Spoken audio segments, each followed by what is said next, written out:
Bennett is not who you think he is. What do they mean by that? I know like nothing about Bennett's lore, by the way, too. Like I know very, very little about Bennett in general. I know that he had dads, like a lot of dads. There is one, however, that a lot the end of the people prologue, have been you're right. requesting me to talk about for a while, and that place is known as the Mare Javari. The Mare Javari, the Sea of Ash, where Stanley perished. Well, like the Sea of Ash. Oh, brother, this guy stinks! Sorry. Bennett also calls it the Edge of the World in his Windbloom Festival poem. This place is definitely filled with mysteries, and today we are going to unravel more about that and our boy. Bro, how did they leak Notland already? They're gonna get banned for leaking like this. Also can be linked to this place. Oh my god. First, before we begin though, if you enjoy Teyvat's Facts and Wisdom, be sure to leave a like and subscribe if you enjoy the content. After the video is over, join us over in our community Discord server, where we talk all about Genshin, including lore. Okay, with that said, let's open the Teyvattionary and see what's been uncovered. Teyvattionary, I love that word. Is this like an ongoing series for him? Teyvattionary? Firstly, let's hop into the Mare Javari itself. The name translates to Silent Sea of Ashes. From what I stated in my 6 Mysterious Places video, it could be a reference to Rio Javari, South America, which points heavily towards Notland having Latin American ties. Right. In Venti's story quest, we find out that the famous adventurer Stanley died at the Mare Javari for the purpose of protecting Hans Archibald. Mare Javari is depicted as a harsh lava plain with volcanic activity, and is viewed as the hell of the world practically. Bennett himself refers to it as the edge of the world in his Windbloom Festival poem, like I mentioned in the intro. During part 2 of Noel's hangout, during the quiz for the guild's entrance exam, Man, a lot of the important lore in Genshin Impact be like a part of limited time event, a part of character random hangout with multiple outcomes and things that can happen in it. Mentions Mare Javari as well, calling it a silent, windless place that is considered very taboo. But I guess this is more to just tease this if you want to look for it. Intriguing, casting Mare Javari in a much darker shadow, almost on an ominous level. Makes you think they have heavy superstitions on the place. That's just the surface area though. The real lore comes into play when we look into the Lava Walker artifact set. From what the artifact set states about Mare Javari is that there was a group of people who worshipped a phoenix there, but also the Lava Walker himself. The Lava Walker had a group of disciples worshipping him due to his ability to survive in the Mare Javari. He had lived there, and according to his goblet, even drank the lava, which is pretty insane. That's pretty metal, bro. The Lava Walker was also a renowned sage, and thus also had teachers. Oh shit, his teachers were beyond shocked when it came to him living in the Mare Javari, and even grew jealous of him. His teacher ordered him to step into the Mare Javari wearing the Lava Walker circlet, and he did so. Eventually, he disappeared into the lava, and after a while, the Sea of Ashes burned him. So, bottom line, the Mare Javari is a sea of lava that has been known for burning adventurers alive. It's one of the most dangerous places in the land of Teyvat. I think that pretty much summarizes what it is. There's a character that takes the Mare Javari to a whole other level though. That being our favorite unfortunate adventurer, Bennett. According to Bennett's character story 2, don't tell me he survived this or something. An abandoned baby of the world, and an adventurer finds and takes him in as his own. The place where he finds Bennett is described as this. The scorching flames scalded his skin. The deafening thunder almost ruptured his eardrums. And the hollering winds threatened to rip his soul from him. At the end of this hellish journey, what awaited him was a baby. The old adventurer thought he Bro, imagine being an adventurer and getting through all that shit and there's just a kid there. There's a child. That's the first living thing to pass through this hell on earth. But how could he explain that which lay before him? Bennett used up all of his luck surviving this area. Baby must be a child abandoned by the world itself. Though there were no mighty artifacts, jewelry, or gold, the old man's face did not seem disappointed in the slightest. For he regarded this baby, whose life hung by a mere thread, to be his treasure. This child is what I was meant to find on this journey, he thought as he took the baby into his arms. even if what he was about to do opposed the will of the world itself, he was unafraid. Bennett is a lot more than meets the eye. In fact, let me show you something. He's necessary for every unit ever. This is Yanson, and she is seen as the character This is a confirmed name too, right? Yanson? This is Yanson, and she is seen as the character representing Natlan in the Teyvat chapter trailers. I don't remember this name. Don't her and Bennett look very similar when it comes to the hair and eyes? What's really peculiar...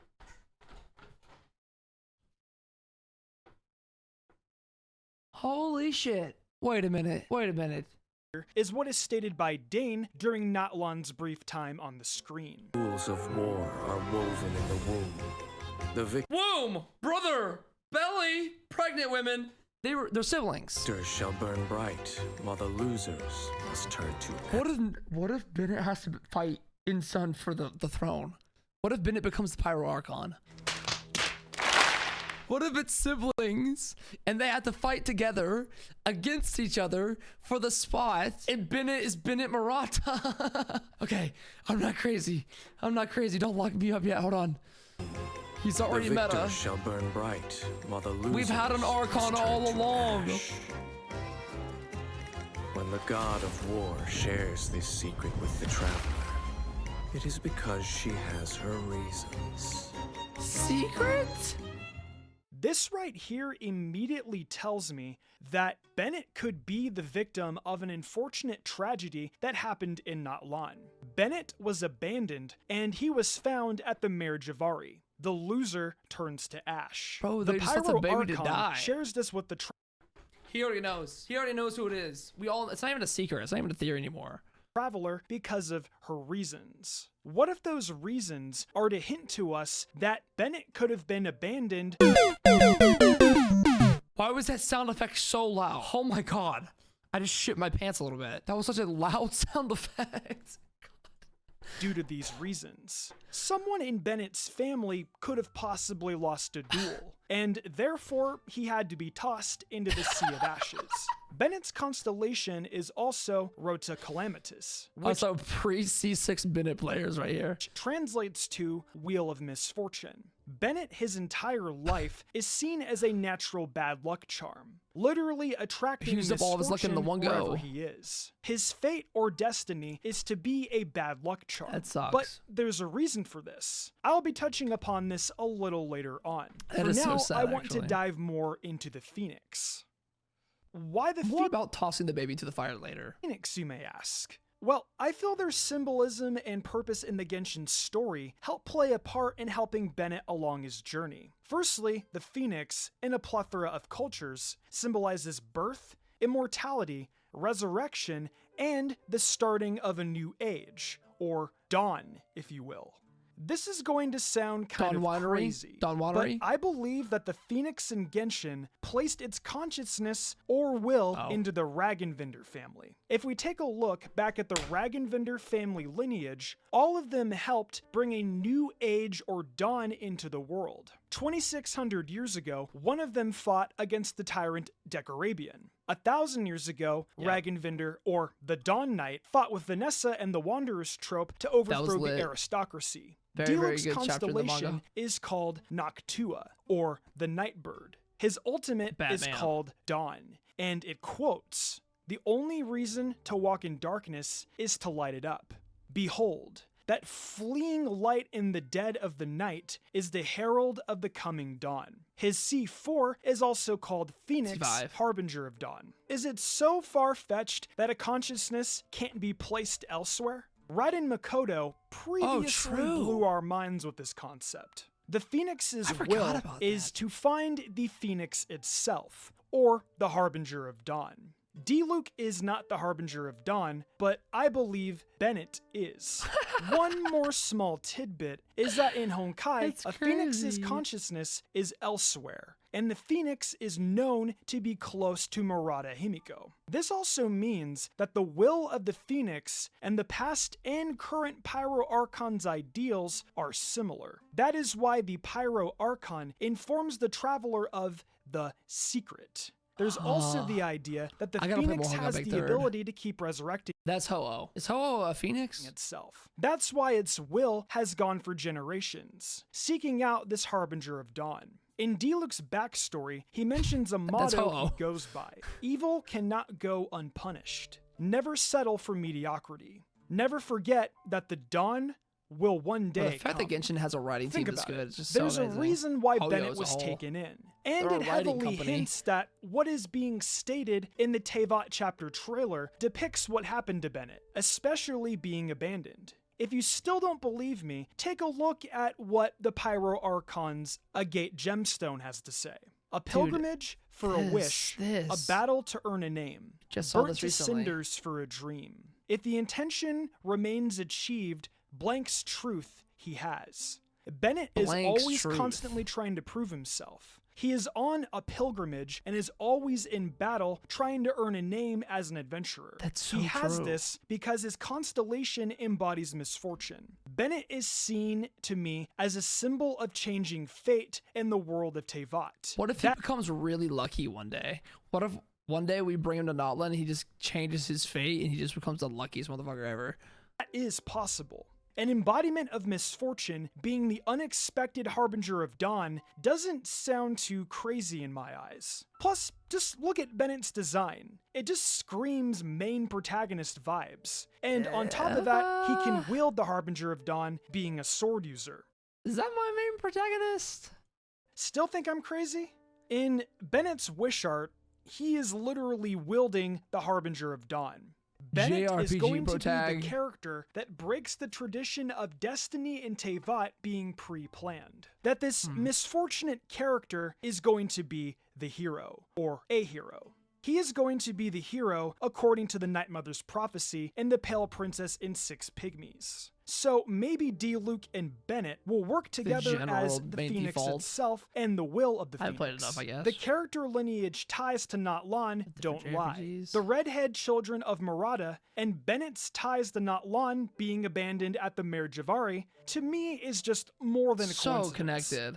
Lastly, I think we can directly connect Bennett to a phoenix known as Bennu.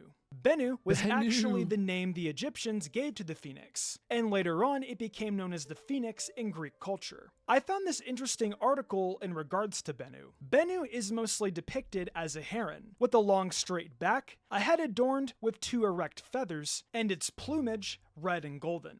It was a sacred bird of Heliopolis, city of the sun, where it stayed on the Bennett Benn stone or obelisk inside the town sanctuary. Its true home was, however, the Arabian desert. It only came back to Heliopolis to die and be reborn.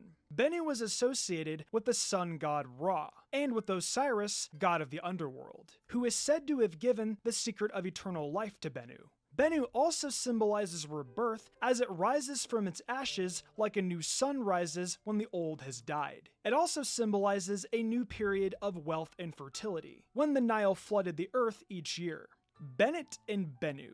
The names are, they're very so close.